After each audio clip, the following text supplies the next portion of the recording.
Dar vienas augalas kaulažolė, dar vadinama taukė. Iš jos šaknies labai daug gaminama tepalų, tinktūrų visokiausių, užpilų.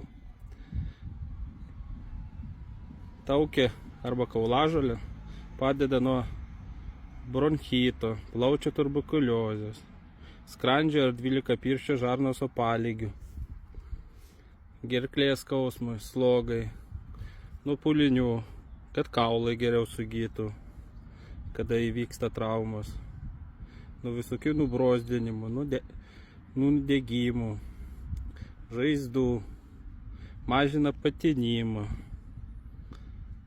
padeda atauginti plaukus, labai turi stiprų prieuždegiminį poveikį, stiprina mūsų imuninę sistemą.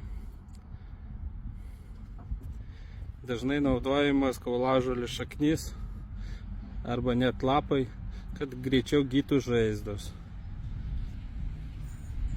Bet tuo tarpu gali kenkti ir mūsų organizmui pavojų. Jeigu suvalgysim visą šaknies gabalą ir mūsų skrandį, jisai pradės plėstis. Ir jisai taip gali sudaryti kamštį ir be operacijos kitaip neištrauksimės jo. Yra žinoma, kad šaknis turi nuodingų savybių. Kai kurie net sako, kad galima numirti, bet kol kas nesuradau tokios informacijos ir koks žmogus būtų nukentėjęs nuo to. Laba. Tai va, pats metas juos rinkti. Dabar šaknis gaminti visokius tepaliukus, arbatytėm galima net.